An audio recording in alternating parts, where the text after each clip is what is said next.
같지만 아직 봄은 아닌 것 같아요. 오늘 아침도 영하 11도. 오늘 겨울은 그래도 제법 추운 것 같습니다. 자, 오늘도 우리 형제들에게 하나님의 말씀을 전하러 또 출발합니다.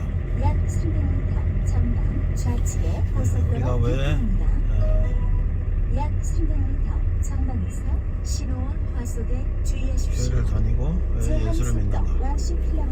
왜 하나님 말씀을 듣는가?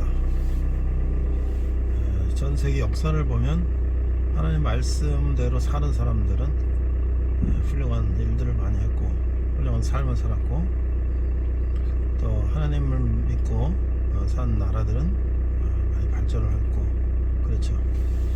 우리가 어떤 기준을 가지고 산다는 것은 중요하죠. 이 건물을 질 때 그걸 뭐라 그러나요? 다림줄이라나요? 위에서 이렇게 수직이 되게 실을 매달아서 무거운 돌을 달아가고 이렇게 똑바로 맞추잖아요. 그렇게 맞춰서 집을 져야지 그 집이 무너지지 않고 똑바로 서는 것처럼 인생에서도 어떤 기준이 있어야지 인생이 똑바로 가죠. 내 주먹이 내 기준이다 이렇게 사는 사람도 있었고, 저도 또 한때 젊었을 때는 그런 생각을 했었지만 그것이 얼마나 어리석은 생각인지는 나중에 알게 되죠. 그러나 젊었을 때부터 지혜 있게 그런 기준을 가지고 산다면 그 인생은 얼마나 복이 될까요? 오늘 인생의 고난이 올 때 우리 믿음의 사람들도 고난이 오죠. 어떻게 극복해 나갈 것인가? 또 사도 베드로는 우리에게 어떻게 말씀하고 있는가? 다시 나눠보도록 할 겁니다. 우리나라가 이렇게 발전된 것을 아마 기성세대들은 거의 후진국에 살다가 어렸을 때, 젊었을 때는 중진국에 살다가 나이 먹어서 이 선진국에 살게 되니까 정말 격세의 지감을 느끼는 거죠. 그러나 이제 젊은이들은 뭐 어렸을 때부터 그냥 이렇게 살았으니까 우리가 원래 이랬나, 사실 그 전에 경험이 없기 때문에 그러겠습니다만은, 정말 우리 민족이 참 정말 비참한 그런 상태에서 지금까지 온 것은 하나님의 은혜가 아닌가 그런 생각을 하죠. 개인도 마찬가지예요. 우리가 어렸을 때부터 기초를 탄탄히 공부하고 중고등학교를 거쳐서 열심히 공부해야지 좋은 성적으로 해서 좋은 대학 가는 거잖아요. 어렸을 때부터 기초가 없으면 나중에 중고등학교는 아무리 열심히 해도 이 좋은 성적 되기는 어렵죠. 우리가 이 후진국에서 중진국 오기까지 정말 많은 기도하고 헌신하고 수고하고 이렇게 왔기 때문에 정말 이 세계에서 10손가락 하는 데는 선진국이 됐다는 것은 정말 상상할 수 없는 일이죠. 우리가 이 미국, 영국, 뭐 독일, 프랑스 이런 나라들이 어떤 나라입니까? 우리가 어떤 면에서는 그런 나라보다 더 편하게 살고 있다는 거 보면 이건 정말 상상할 수 없는 일인데, 거기에는 이제 많은 사람들의 수고와 노력이 있고, 특별히 또 기독인들이 헌신하고 기도하고 수고하고 이런 것들이 많이 뒷받침이 됐다고 생각을 해요. 그래서 우리가 왜 하나님 믿고 예수 믿고 왜 기도하고 왜 성경을 읽고 말씀을 듣는가, 이것은 우리 앞길을 우리가 준비하기 위함이다. 그런 또 말씀을 통해서 우리 젊은이들이 많은 꿈과 희망을 갖길 바랍니다. 제가 이제 말씀을 들어보니까 어떤 목사님이 이런 말씀하셨어요. 나치가 유대인들을 포로 수용소에서 가둬놓고 아침마다 일어나면 땅을 파괴하고 저녁 되면 그 돈을 묻게 하고 그 다음날 또 땅을 파괴하고 묻게 하고, 그걸 계속 반복을 몇 달 하니까 사람들이 거의 포기하고 자살하고 거의 미쳐간다는 거야. 꿈과 희망과 비전이 없으면 인간은 살 수가 없는 거죠. 어려운 상황 속에서 우리가 기도하고 꿈과 희망을 가졌던 것처럼 지금 어렵지만 우리가 꿈과 희망을 가져야 될 것 같아요. 특히 젊은이들이 또 그런 말씀을 나누고자 합니다.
대한민국은 건국 후 인류 역사상 최단 기간의 산업화와 민주화를 이룩하였다.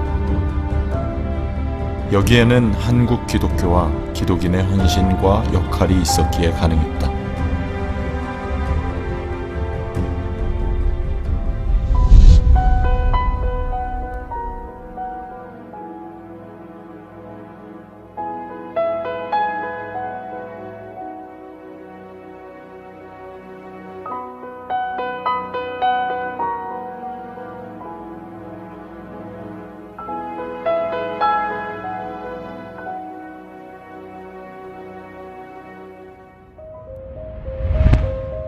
자유의지를 기본으로 기독인들은 1905년 불평등으로 체결된 일산의격 때부터 본격적으로 한국의 주권을 위해 싸우기 시작했다.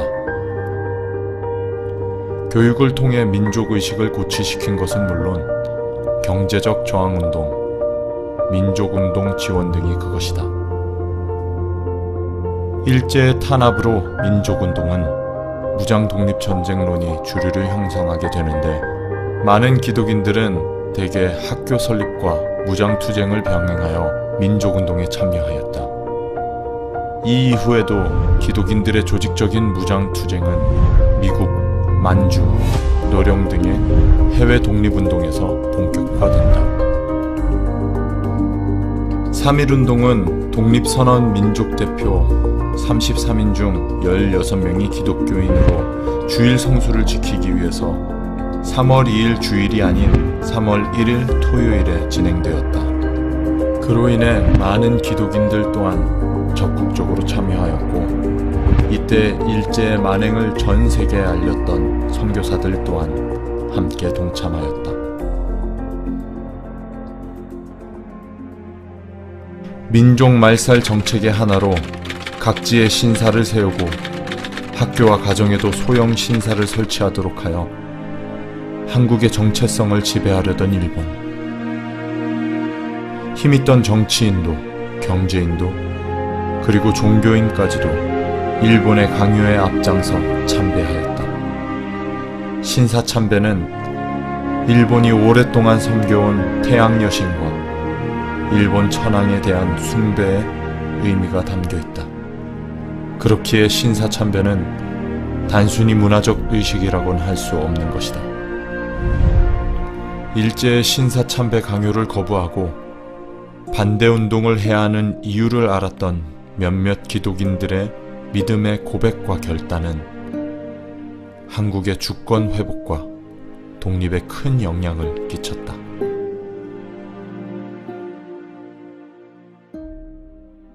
해방 직후 기독인들은 미국, 소련, 영국의 신탁 통치를 반대하며 반공주의를 펼쳤다.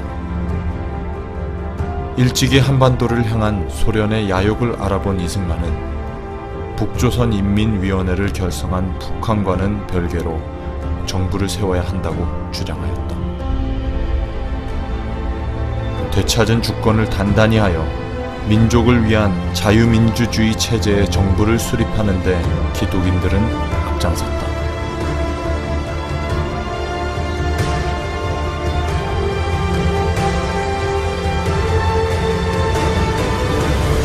(1948년 5월 31일) 제 헌국회 제1차 본회의에서 임시의장이었던 이승만은 개헌 발언에서 이렇게 고백한다. 대한민국 독립민주국 제1차 회의를 여기서 열게 된 것을 우리가 하나님께 감사해야 할 것입니다. 종교, 사상, 무엇을 가지고 있든지 누구나 오늘을 당해가지고 사람의 힘으로만 된 것이라고 우리가 자랑할 수 없을 것입니다. 그러므로 하나님께 감사를 드리지 않을 수 없습니다. 이후 한국은 세계 역사에 없는 교회의 부흥과 경제 성장이 뒤따랐다. 이런 자랑스런 대한민국의 건국 과정에 기독인들은 적지 않은 영향을 끼쳤다. 건국의 주역들 중 상당수는 나름의 기독교 사상 아래 민족운동이나 정치활동을 해왔던 인물들이었다. 기도로 새롭게 세워진 나라, 대한민국의 시작은 믿음의 선조들과 그들의 믿음의 고백, 기도로 지금도 만들어져 가고 있다.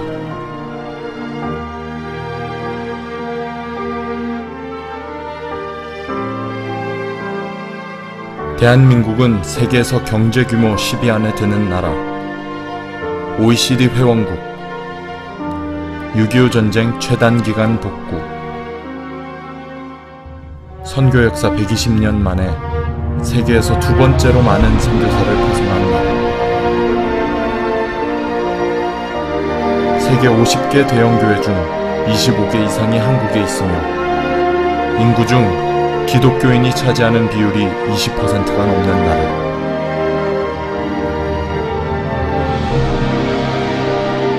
대한민국의 모든 역사는 하나님께서 주관하셨고 지금도 주관하고 계신다.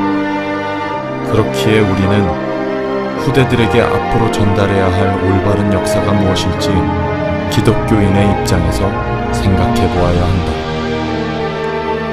1948년 8월 15일에야 비로소 우리나라는 국민, 영토, 주권을 갖춘 대한민국으로 건국되었다.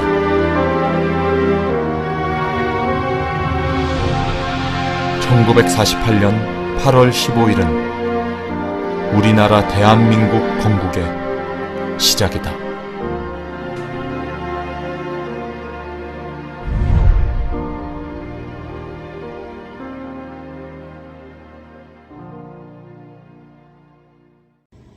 (2022년 2월 20일) 우리 예배를 기도하며 시작하겠습니다. 제가 기도합니다.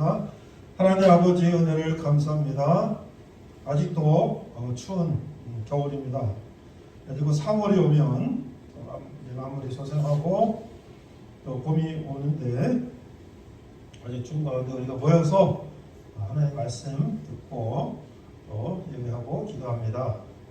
우리 상황이 어렵지만은 우리가 위로받고 힘을 얻어서 우리가 잘 생활하게 하시고 또 우리가 이제 이 기간을 잘 견디고 나가서 하고자 하는 모든 일을 마음껏 누릴 수 있는 그런 날이 속해 올 수 있도록 인도하여 주시옵소서. 감사드리며 예수님 이름으로 기도했습니다. 아멘. 여러분들 오늘 이렇게 아침에 일찍 또 다 옷을 챙겨 입고 군복을 챙겨 입고 나오는 거 너무 감사하고요. 나도 사실 아침 새벽에 일어나서 이렇게 오려면 나이가 1살, 2살 자꾸 먹으니까 점점 힘든 것 같아요.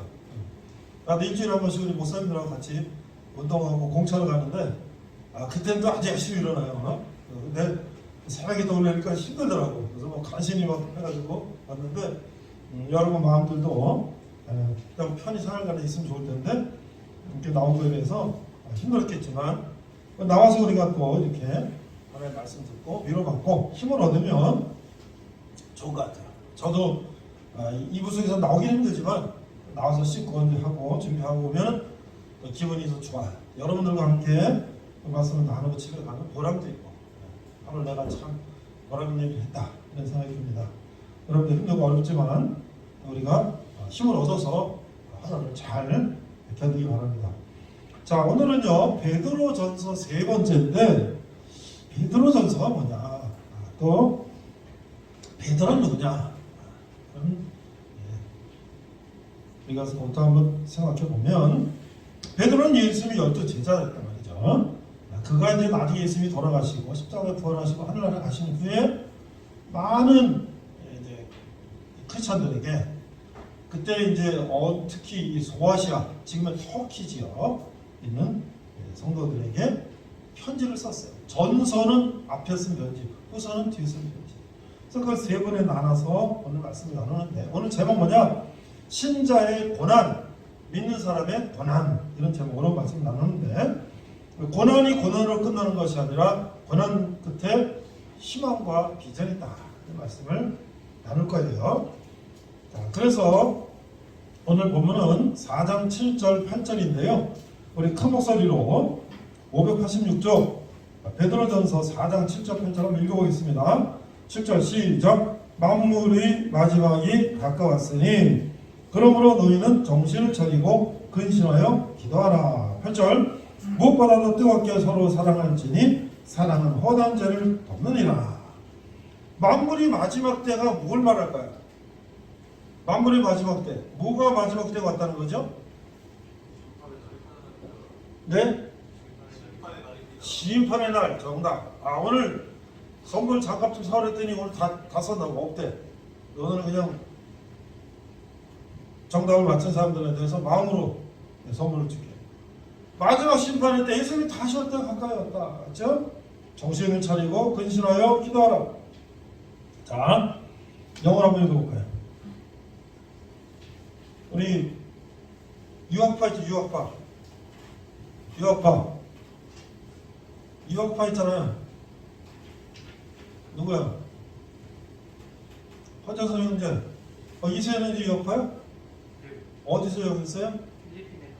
필리핀. 허재선 형제 왔어요? 어디? 캐나다? 내가 지난주에 지난주가 증후군 얘기했는데 원래 홀리데이 신드롬이 정답이었어요. 근데 심프톰이라는 거는 좀 질병 이런 건데 홀리데이 신드롬이라는 게 정답이었어요. 내가 신드롬 말고 심프톰 또 있지 않았나 생각했는데 내가 찾아보니까 신드롬이 정답이었어요. 명절 증후군. 네. 자, 우리 유학파는 아니더라도 그냥 한번 읽어보고 모르면 오른쪽 이제 한글 보면 되니까. 자, But the end of all things is at hand. 그래서 모든 것들이 at hand라는 게 뭐야? 손에 가까이 왔다. 손에 가까이 있다. 그러니까 가까이 왔다는 얘기겠죠. Therefore, be serious and watchful in your prayers. 그래서 be serious. 아주 신중해라. 주의해라. 그리고 and watchful. 조심해라. 주의해라. in your prayers. 기도할 때 그렇게 기도해라. 정신을 차리고 근신하며 기도해라. 이렇게 번역을 했죠. 8절 and above all things have fervent love. 이 fervent라는 걸 잘 모르겠어요. 이게 뭐지? 무슨 사랑이지? 보니까 뭐예요? 뜨겁게 사랑하라. 그래서 and above all 무엇보다도 above all things above all things have fervent love for one another. 서로 뜨겁게 사랑하라. 그래서 love will cover a multitude of sins. 사랑은 will cover. multitude라는 건 아주 많은 이죠. 이런 많은 우리 죄를 허다한 수많은 죄를 덮느니라. 자, 그래서 이 말씀 뭐냐? 마지막 때가 왔으니까 우리 정신 차리고 기도해야 된다. 그리고 끝나는 것이 아니라 서로 사랑하라. 사랑은 허다한 죄를 덮느니라. 이렇게 말씀하고 있는데요. 오늘 내가 요 4장 7절 8절을 오늘 베드로전서 세 번째 편지의 핵심 본문으로 선택을 했어요. 자, 그러면 우리가 4장 5장을 간단하게 나눠보고요. 오늘 제가 또 몇 가지 예를 들어서 말씀을 나눠보도록 해요. 자, 베드로가 이 성도들에게 이렇게 마지막 때가 왔다는 것은 예수님의 재림의 때가 왔고, 그 다음에 7절 8절 얘기했는데, 그래서 9절에 보니까 서로 대접하기를 원망없이 하고, 마지막 때가 왔지만 서로 대접하고. 전에 이제 고린도나 데살로니가 교회에다가 보낸 편지에 보면 예수님이 다시 오시니까 이제 우리 그냥 아무것도 하지 말고 예수님 오는 거 기다리자, 이런 사람들이 있어요. 그래서 그럼 어떻게 되는 거예요? 예수님 오니까 내로 황제 우리 막 박해하고 죽이고, 근데 예수님 오시니까 우리 그냥 가만히 있다가 예수님 오실 때 우리 척 가자, 이런 사람이 있었는데, 예수님이 언제 오신다고 우리에게 정확하게 말씀하지 않으셨어요. 그렇죠? 밤에 도적이 올 때처럼 언제 오실지 모른다. 그러니까 바울 선생님은 그러지 말고 우리가 하나님을 충실하게 지내야 된다. 만약 너희들이 일하기 싫으면 먹지도 마라. 예수님 오신다고 일도 안 하고 그러면 먹지도 마. 그러지 말고 열심히 일해야 돼. 이렇게 얘기한 것처럼 베드로 사도는 서로 사랑하고 손님 대접하기를 힘쓰고 10절 각각 은사를 받은 대로 하나님의 여러 가지 은혜를 맡은 선한 청지기같이 서로 봉사하라. 청지기 뭐예요? 청지기. 청지기라는 것은 주인의 재산이나 이런 걸 맡아서 관리하는 사람입니다. 그래서 우리가 서로 은사는 거야. 은사. 우리는 탤런트, 기프트. 여러분들 중에 제가 유학파 얘기했지만 뭐 잘하는 게 다 있잖아요. 공잘 차는 사람도 있고, 또 운동 잘하는 사람도 있고, 뭘 잘하는 사람도 있고, 다 각자의 은사가 있단 말이에요. 리더십 있는 사람도 있고, 남을 잘 섬기는 사람도 있고, 그 은사대로, 그래서 이건 그리스 말로 카리스마라고 얘기하는데, 막 이런 저는 카리스마가 있다 그런 뜻도 있지만 은사. 그래서 그런 걸 가지고 서로 사랑하고 서로 봉사하라. 그러니까 우리도 어때요? 우리도 같이 이렇게 모여서 생활하지만 서로 잘하는 걸 가지고 서로 봉사하라. 11절 만일 누가 말하려면 이가 잘 말씀하는 것 같이 하고 하나님의 말씀하는 것 같이 하고 누가 봉사하려면 하나님이 공급하시는 힘을 하는 것 같이 하라. 이는 범사 예수 그리스도로 말미암아 하나님이 영광을 받으시게 하려 함이니 그의 영광 권능이 세상 풍화도 있느니라. 아멘. 4절에 이렇게 얘기했어요. 근데 여기서 두 가지 봉사하는 이제 역할을 설명하고 있어요. 뭐냐면 하나님의 누가 말을 하려거든 하나님의 말씀을 하는 것 같이 하고, 그러니까 여기에는 하나님의 말씀을 전하는 사람이 있었다는 거지. 그 사람은 하나님의 말씀을 하는 것처럼 하고, 그 다음에 누가 봉사하려고 하면 하나님이 공급하시는 힘을 하는 것 같이 하라. 내가 오늘 여러분들하고 하나님의 말씀을 나누지만 내가 지난 한 주일 동안 여러 가지 이 자료를 찾고 또 하면서 준비하고 나 나름대로 묵상하고 이러면서 준비해서 내가 내 말을 전하는 것이 아니라 하나님이 나에게 주신 말씀을 전하는 것처럼 노력하는 거죠. 또 뭐예요? 봉사하는 사람은 뭐예요? 내가 오늘 근무자고 내가 오늘 뭐 어떤 역할을 맡았고 내가 또 군대에서 어떤 보직을 맡았고 했을 때 그걸 뭐예요? 그냥 내 힘으로 하면 한계가 있는데 하나님이 나에게 주신 힘으로 하면은 그것들을 잘 감당할 수가 있다. 교회에서도 마찬가지예요. 교회에서도 우리가 지금 코로나 때문에 찬양도 못하고 여러 가지 못하고 그냥 말씀만 하고 끝났는데 이제 앞으로 이제 몇 달 후에 이제 언제인지 모르지만 코로나가 좀 회복이 되면 다시 우리가 여기 드럼도 치고 기타도 치고 또 우리가 찬양도 하고 보컬도 해서 그랬으면 좋겠어요. 전에는 우리가 우리 여러분 형제 선임 중에서는 바이올린 하는 형제도 있었어요. 그래서 바이올린도 같이 하면서 아름다운 찬양을 했는데 그러고 보면 드럼을 잘 친 사람도 있고 기타를 잘 친 사람도 있고 뭐 어쿠스틱, 베이스, 일렉 여러 가지 하는 사람도 있단 말이에요. 또 찬양을 잘하는 사람도 있고 그래서 같이 그렇게 봉사한다. 자기 잘하는 걸 가지고. 그래서 4장 12절에 보니까 사랑하는 자들아 너희를 연단하거나 불시험을 이상한 일 당하는 같이 이상히 여기지 말고 13절 너희가 그리스도의 고난에 참여하는 것으로 즐거워하라. 이는 그의 영광을 나타내실 때 너희는 즐거워하고 기뻐하게 하라 하매나. 자 이게 말이죠. 고난이 오는데 그럼 어떻게 우리가 그걸 이상하게 여기지 않고 그걸 어떻게 기뻐할 수 있을까? 이거 우리 인간적으로 하면 어려운 거 아니에요? 지금 내가 죽을지도 모르는데 그걸 어떻게 내가 그걸 이상히 여기지 않고 그걸 기뻐해? 우리 인간적으로 생각하면 있을 수가 없는 일이죠. 그러나 우리가 하나님께 의지하면 그런 어려운 일조차도 우리에게 어떻게 기쁨을 주신다. 그래서 14절 너희가 그리스도 이름으로 치욕을 당하면 복 있는 자로다. 영광의 영 곧 하나님의 영이 너희에 계시리라. 그래서 15절 이하에 보니까 저 사람들이 우리한테 악하게 한다고 우리가 그걸 악으로 갚지 말라는 거예요. 우리 그걸 선으로 갚으라는 거예요. 그리고 16절 그것을 하나님께 영광을 돌리라. 참 어렵죠. 항상 예수님은 하나님 우리에게 원수를 사랑하라. 어떻게 원수를 사랑합니까? 나한테 나쁘게 한 사람도 어떻게 사랑합니까? 그런데 우리가 생각해보면 저 사람이 나한테 나쁘게 하고 나도 저 사람한테 배로 받고 이렇게 싸우다 보면 다 멸망하는 거잖아요. 그 예수님이 우리에게 그런 마음을 주셨어요. 우리 사람과의 관계도 그렇죠. 항상 내가 손해볼 수는 없잖아. 그럼 내가 되로 갚아줘야지.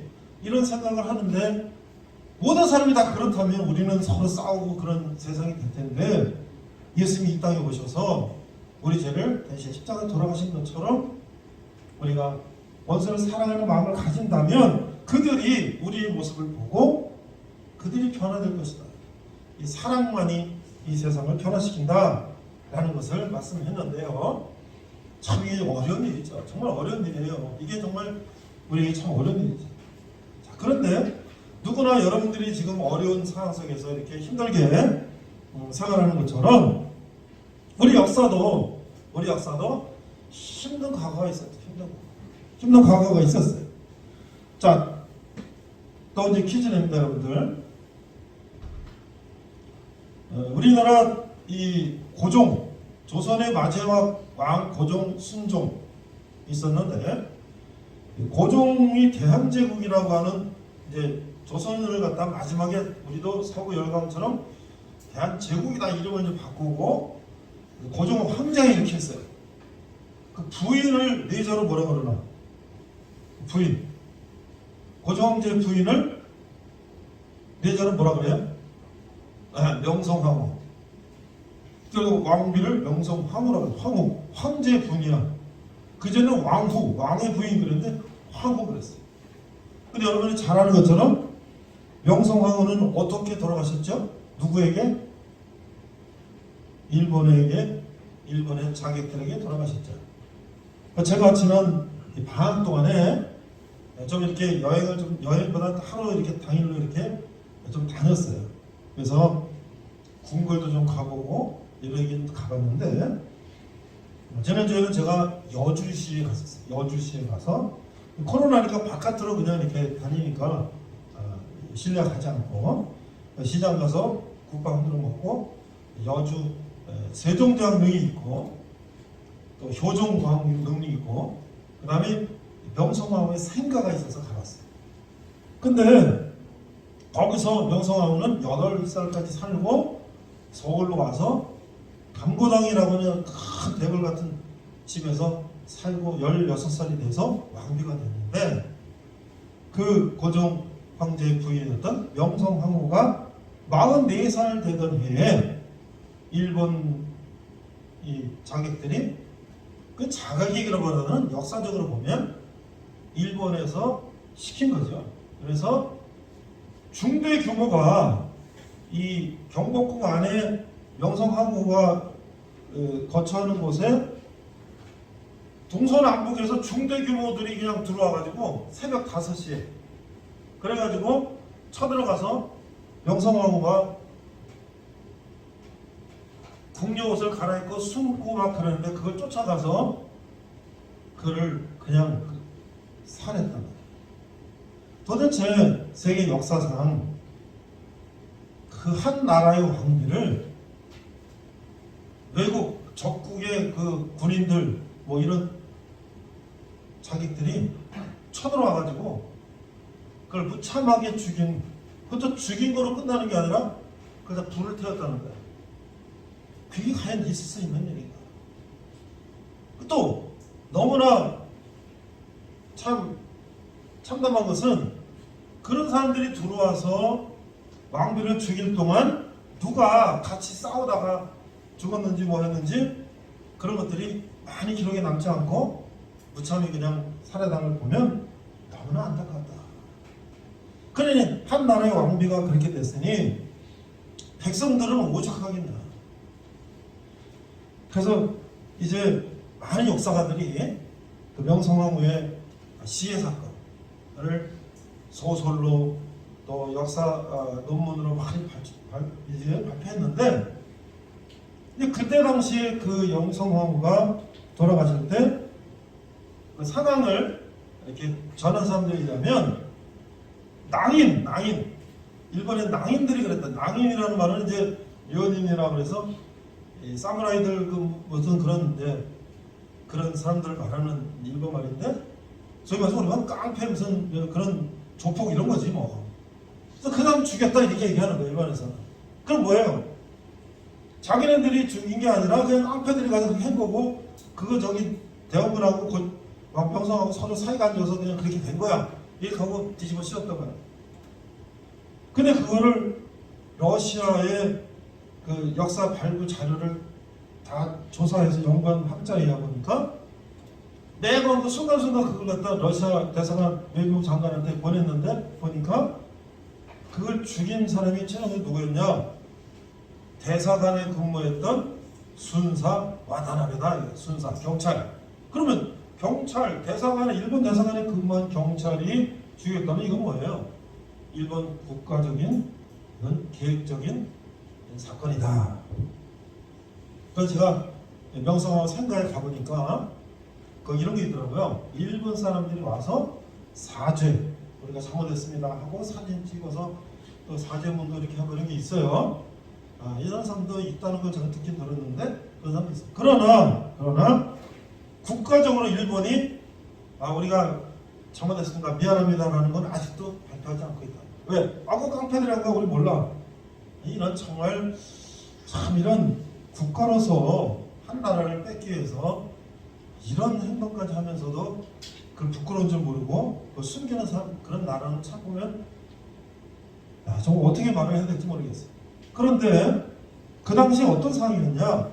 명성황후는 선교사들하고 좋은 관계를 유지하려고 노력을 했다. 그 선교사들을 궁에 초대해가지고 연애도 베풀고 서양에 대해서 관심도 많고 그래서 언도우드 아펜젤러 이런 선교사들을 초대해서 서양 문물을 물어보기도 하고 그러면서 항상 또 러시아, 일본, 중국 이런 나라들이 왕과 왕비를 죽이려고 그러지 않겠어요? 죽여서 이 나라를 뺏으려면 그때 우리의 신변을 이 서양 선교사들한테 좀 보호해달라고 부탁도 하고 그래서 그들이 보호도 했는데 이런 식으로 국가적으로 조직적으로 살해 사건에는 그 선교사들이 개인적으로 나갈 힘이 약하죠. 그렇지만 명성황후는 그들을 통해서 보호받기를 원했고 그 명성황후가 왕비로서 예수 믿지는 못했지만 그런 서양의 여러 가지 관심을 갖고 있다는 것은 우리나라가 그런 나라처럼 발전하면 좋겠다 그런 마음을 갖고 있었다는 거죠. 그래서 여러분 이어야 될 그 이화학당이라고 하는 처음 성기사 스켈레톤 성기사님이 세웠을 때 그 이름을 왕비가 이화, 백꽃, 이화학당이라는 이름을 또 지어줬다는 거예요. 자, 우리가 이런 참 이게 불과 한 100몇십 년 전에 이 땅에 이런 참 참담한 그런 일이 있었다. 2000년 전에 베드로가 이 편지를 했을 때 이 예수 믿는 사람들은 어떤 상황이었냐? 예수 믿는 잡아다가 콜로세움 경기장에서 굶주린 사자의 밥이 되게 해서 그걸 많은 사람들이 환호하면서 그걸 봤던 그런 사건들이 있었고 사람들 갖다가 아스팔트를 발라가지고 그걸 장대에다 세워가지고 불 질러가지고 그걸 갖다가 불을 밝히기도 하는 그런 만행이 네로 황제도 있었다는 거예요. 네로 황제는 로마를 자기가 지저분한 동네를 다 불태워버리고 새로운 깨끗한 로마를 건설하겠다 이러다가 시민들이 반란 일이니까 저건 기독교인들이 그런 거야 이래서 기독교인들을 희생양 삼아서 죽이기도 하고 이런 가운데 있던 백성들에게 보낸 편지와 100몇십 년 전 우리나라가 이런 풍전도와 같은 일이 있었을 때 이런 상황을 보면서 우리는 5장 보니까 이제 사도 베드로는 이렇게 말씀하고 있습니다. 너희 중에 2절 너희 중에 하나님의 양무리를 치되 억지로 하지 말고 하나님의 뜻을 따라 자원하려 하며 더러운 이득을 위하여 하지 말고 기꺼이 하며 3절 맡은 자들에게 주장하는 자세를 하지 말고 양무리의 본이 되라. 자, 이게 무슨 얘기예요? 장로들은 양을 쳐야 된다. 그런데 억지로 하지 말고 하나님의 뜻을 따라 자원함을 하라. 장로라는 말이 지금 우리 교회의 장로님 말하지만 그때는 장로님이라 그러면 목사님, 장로님 그냥 다 생각할 수가 있어요. 그래서 우리는 이제 주일날 만나서 말씀 듣고 그렇게 그냥 배워지지만 일반 교회는 어때요? 새벽기도, 주일, 저녁, 또 수요예배, 뭐 또 장로님 뭐 당회, 뭐 재직회, 교회마다 또 부서가 있고 늘 그런 어떤 교회 활동이 있잖아요. 그러면 그 지도자가 양무리를 실 때 억지로 하지 말고 억지로 막 자기 명령 막 그렇게 하지 말고 하나님의 뜻을 따라 자원하는 마음으로 교회라는 것은 그렇게 강요하지 말고 자원하는 마음을 하고 그리고 더러운 이득을 위해서 하지 말고 자기가 개인적인 이득을 취하기 위해서 그렇게 하지 말고 기꺼이 하며 많은 사람들에게 주장하는 자세를 하지 말고 양무리의 본이 되라.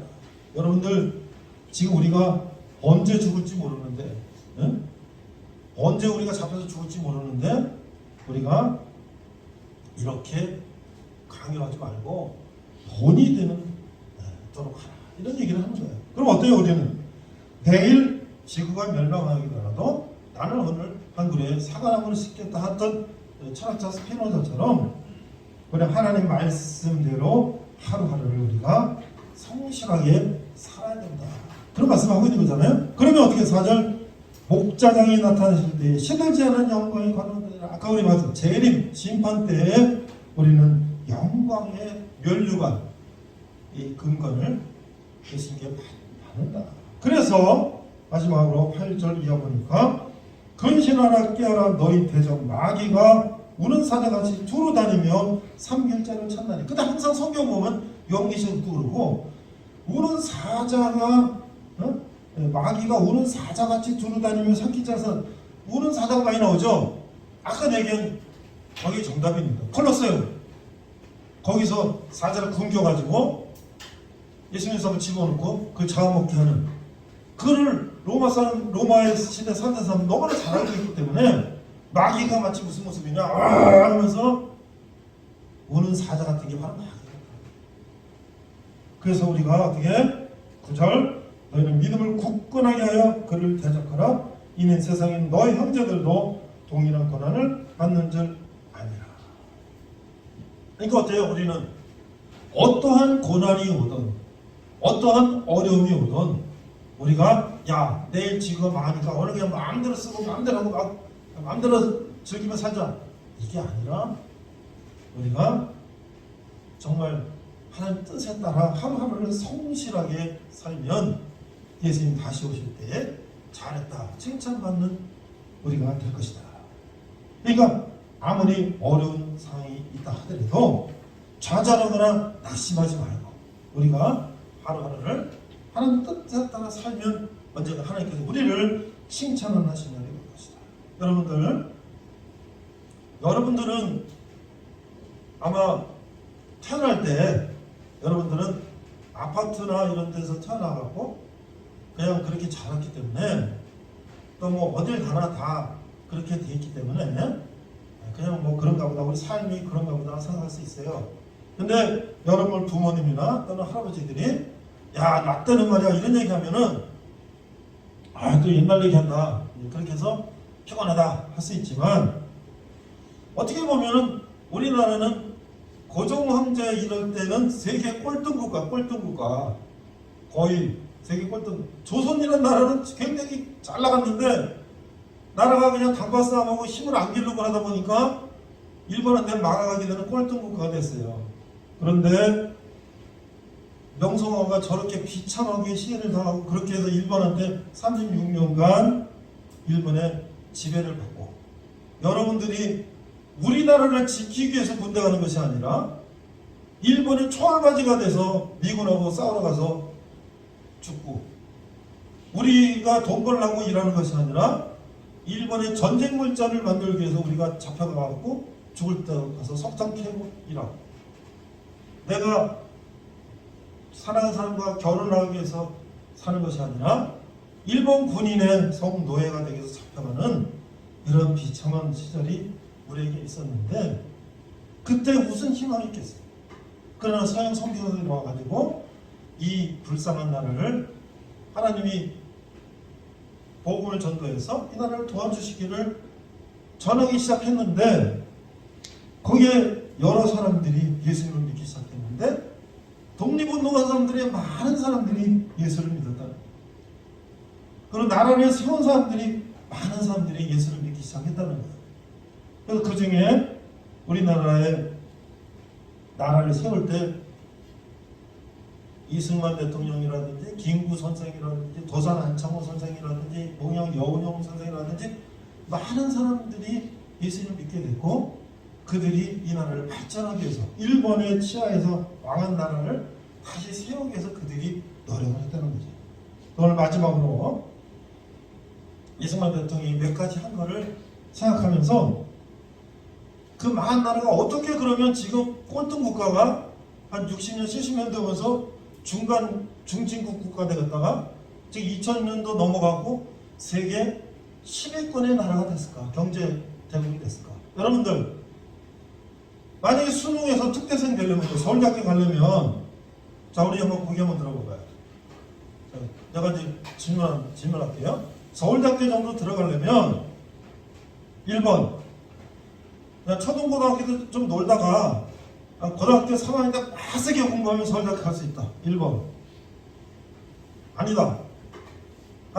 그래도 중고등학교 때는 열심히 해야지 서울대학교 갈 수 있다. 2번 아니다. 그래도 최소한도 초등학교 때부터 기초를 단단히 해서 이렇게 해서 해야지 그래도 서울대학교 갈 수 있다. 자 1번 고3 손 들어보세요. 아무도 없어요? 2번 한 중고등학교 중고등학교 하면 된다. 희망 있다. 자 3번 그다음 한 초등학교 때부터 기초를 해야 된다. 그러니까 중고등학교 때부터 빡세게 하면 될 수 있다. 좋아요. 고3에서는 안 되잖아. 고3에서 그쵸? 고3 해가지고 서울대학교 못 가죠. 뭐 그런 사람도 있을 수 있겠지만 일반적으로 못 가죠.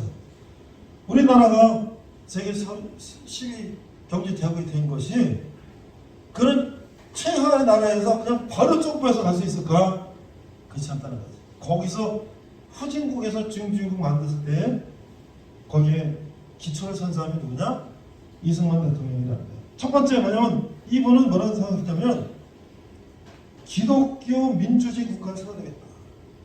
독립운동하고 미국에서 국제정책 박살하고 해방이 돼서 한국에 올 때 뭐라고 그랬냐면 미국에 있는 교포들에게 이렇게 연설했다는 거예요.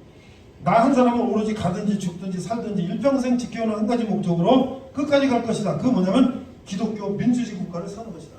그게 어디예요? 기독교 민주주의 국가로 세계 최강이 당시 누구예요? 미국이죠. 그런 나라를 세우게 돼요. 여러분 생각해보세요.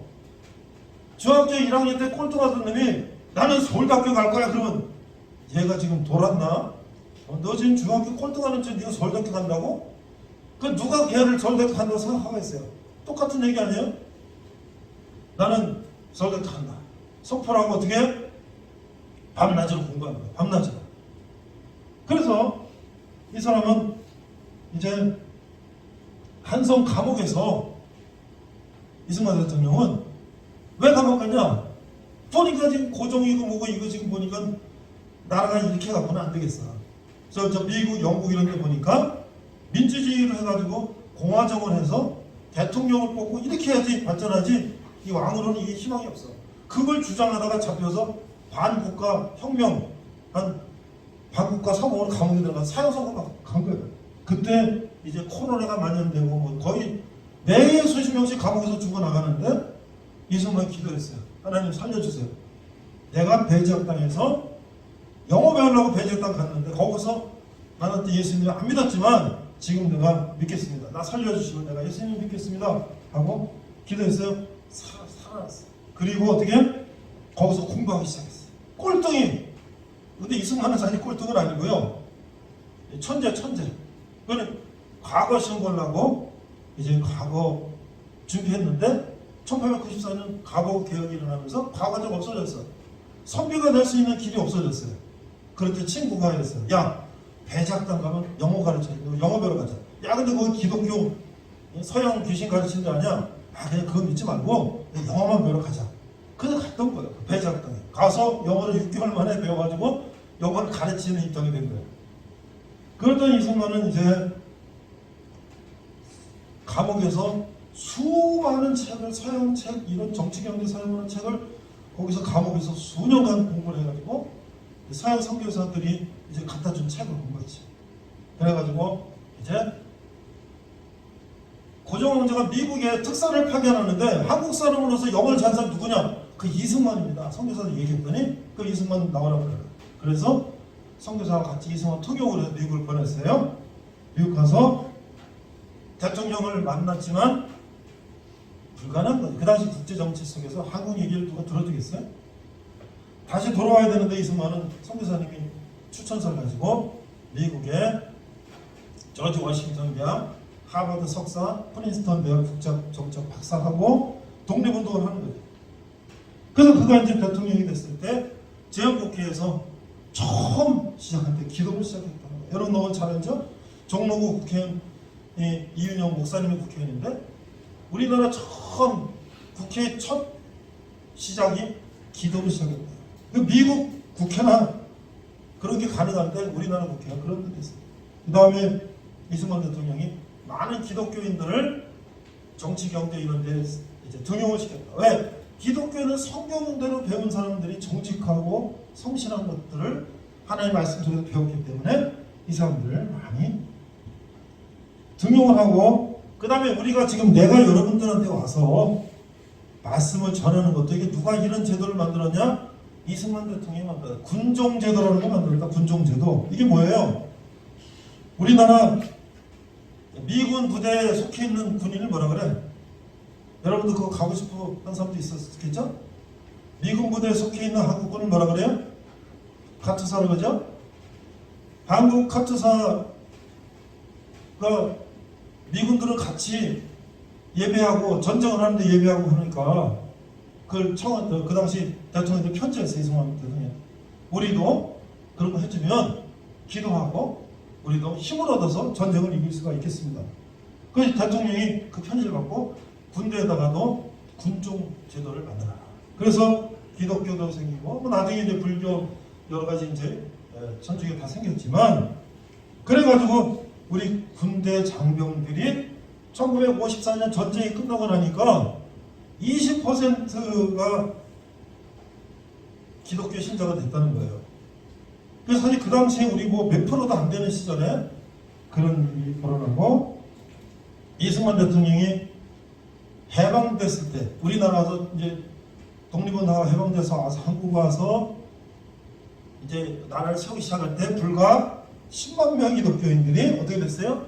60년 이승만 대통령이 물러날 때 114만 명이 됐다. 불과 10몇 년 만에 10배 이상이 됐다. 기독교인. 그리고 어떻게 됐어요? 지금 뭐예요? 한국 국민의 20%인 거의 1000만 명 기독교인을 얘기하고 있고, 전 세계에서 해외 선교사를 가장 많이 파견하는 나라는 미국이에요. 인구가 미국은 뭐 몇 억이 되고 또 수백 년 동안 그런 교회가 그런 일을 했는데, 불과 우리나라 100몇십 명밖에 안 된 나라에서 숫자로는 미국의 두 번째로 선교사를 세계 많이 파송하지만 인구 비례는 세계 1등의 선교사를 파송하는 나라가 됐대요. 그래서 어떻게 됐어요? 꼴찌 나라가 열심히 공부하고 노력하고 중진국 대열에 됐다가 또 열심히 해서 선진국대를 갔는데 거기에 중요한 포인트가 있다. 후진국에서 선진국으로 가는 가장 그 기초를 누가 놨냐? 이승만 대통령이 놨다. 왜? 초등학교 의무교육을 만들었어요. 돈도 하나도 없는 나라에서 초등학생 의무교육 무조건 학교에 가서 공부를 해야 돼. 안 가는 부모를 처벌해. 그러니까 어떻게 해요? 농사지으면 시키고 돼지 키우고 소 키우고 이거 시켜야 되는데 학교 안 가면 잡혀가니까 무조건 학생들 학교를 보내는 거죠. 그래서 도시락도 못 사고 학교 가는 사람 많았어요, 옛날에. 그렇지만 그렇게 공부해서 어떻게 됐어요? 중학교, 고등학교 가고, 그 사람들이 나중에 이제 70년대, 80년대 가니까 공장이 세워지고 뭐가 세워지니까 일을 할 수가 있는 거야. 글을 하니까. 우리나라 일제시대 때 80%가 문명이 80%. 글을 모르는 사람이 80%. 지금 우리나라는 거의 99%가 글을 다 알잖아요. 그러니까 이런 기초를 누가 닦았나? 이승만 대통령. 마지막으로 중요한 것은 뭐냐면 이승만 대통령이 뭐냐? 반공을 중요시 했다. 왜? 공산주의는 뭐야? 유물론. 그래서 종교를 부정하죠. 그런데 이러한 유물론적인 이 공산주의로는 답이 없다. 이승만 대통령은 사실 그런 소련에 이런 데도 다 보고 미국하고 비교해서 다 보니까 이 공산주의는 비전이 없다. 결국 기독교로 이 나라를 세워야 된다라는 생각을 해가지고 오늘날 우리가 이런 나라가 된 것인데 생각해보세요. 미국이나 유럽에 생각해보세요. 서울대학교로 왔는데 아니 근데 다 이제 공부 잘해서 왔는데 쟤는 어디서 왔는데 저는 듣보잡이었는데 이거 서울대학교 왔단 말이에요. 이거 보니까 지금 뭐 공부가 장난이 아니에요. 그 사람들도 이제 어떻게 인정할 수밖에 없는 거죠. 지금 G7의 세계 선진국 이 7개 나라, 미국, 영국, 프랑스, 독일 뭐 이런 나라 중에 우리나라가 좀 들어가야 된다는 거예요. 이런 나라. 그래서 이미 이탈리아보다 우리가 더 앞섰어요. 그러니까 야 누굴 뺄 수는 없으니까 그냥 G8 8명에서 한국 껴주자. 지금 이런 상황이었는데 우리 모든 우리나라 사람들이 열심히 했지만 그 중에 기초를 닦은 것은 누가? 장로가 어떻게 강제로 억지하지 말고 모범을 보이고 자원한 마음으로 백성들을 가르쳐서 이런 나라를 만들었다는 것이죠. 오늘 우리는 항상 어려움이 있습니다. 오늘 살 때 어려움이 있어요. 그때 포기하거나 좌절하지 말고요. 힘을 내서 우리가 일을 하면 우리는 항상 불가능해서 가능한 수거든요. 마지막으로 만약에 우리 사람한테 꿈이 없다면 어떨까? 희망이 없다면 어떨까? 유대인 나치 수용소에서 이 나치가 유대인들을 갖다가 정신을 말살하는 방법 중에 하나가 아침에 일어나면 땅을 파라는 거야. 땅을 파. 저녁 되면 땅을 메꾸라는 거예요. 그 다음날 또 땅을 파. 저녁에 또 메꿔. 그거를 몇 달을 했더니 이 사람들이 완전히 인생을 포기해야 된다. 아침에 일어나면 땅 파. 저녁에 메꿔. 이게 무슨 의미가 있어? 왜서 반복하는 거예요? 이게 삶의 의미가 없잖아요. 그래서 자포자기하고 자살하거나 정신이상적으로 죽고 그렇다는 거야. 우리는 어때요? 아침에 일어나면 힘들지만 오늘 하루는 뭐가 있다. 오늘 하루는 내가 또 뭘 해야 되나. 이런 과정 속에서 생각하는 거죠. 다음 달부터 이제 3월에 개강을 해요. 여러분들이 지금 여기 있으니까 저도 옛날에 보면 이런 상황 속에서 바깥에 이렇게 학교 다니면서 너무 부러운 거야. 나도 저기 있었는데. 그래서 난 지금 여기 있고 난 언제 저기 가나. 그런 생각하지만 우리가 이런 과정을 겪고 난 다음에 우리는 자유로움, 우리가 분필하고 자유로움, 또 이런 어려운 과정을 겪어낸 한 대한민국 남자로서 얼마든지 우리가 하고 싶은 걸 할 수 있는 거예요. 거기다 우리는 또 하나님의 말씀까지 배우고 익혀서 그것을 가지고 나가면 어떠한 어려움도 우리는 이길 수 있는 그런 세상이 감당할 수 없는 사람이 된다는 것을 여러분들 기억하시고 하루를 힘내시기 바랍니다. 기도하겠습니다. 하나님 아버지 오늘 감사합니다. 아직 날도 춥고 어렵고 힘든 상황이지만 우리가 힘을 내서 하루를 보람있게 보내게 하시고 이 인내와 이 고난의 시간이 우리에게 미끄럼이 되어서 앞으로 인생을 사는데 우리가 아주 원동력이 될 수 있도록 인도하여 주시옵소서. 감사드리며 예수님 이름으로 기도했습니다. 아멘. 우리 하나님께 영광을 박수하겠습니다. 고맙습니다. 네, 오늘도 우리 형제들하고 말씀을 나누고 또 우리가 비전과 꿈을 나누고 이렇게 가는 길인데요. 다시 한번 생각해 보면 젊었을 때 우리가 하나님을 알고 하나님의 뜻대로 살고자 노력하고 또 그러면서 정말 인생을 멋지게 산다면 얼마나 이게 정말 좀 아름다운 일일까요? 우리는 정말 자유롭게 살면서 하나님의 말씀, 교회, 성경은 나를 그냥 억압하는 그런 거로만 생각하고 나의 자유를 억압하는 그런 거로만 생각을 하는 경우가 있는데 이것이 정말 나를 자유롭게 하고 나의 무궁한 가능성을 더 발전시켜주고 내가 정말 이 세상에서 정말 누구한테 내가 뒤지지 않고 열심히 내가 할 수 있는 그런 동기가 된다는 것을 스스로는 깨닫지 못하는 것 같아요. 근데 어떤 그런 기회, 계기가 주어졌을 때 정말 귀를 열고 말씀을 들으면 듣는 자는 복이 있다. 그렇죠? 선택이 중요하다. 그런데 우리 젊은이들에게 뭔가 희망을 주는 그런 일을 할 수 있다는 것에 대해서 감사하고 더 보람 있는 오늘 주일이었습니다.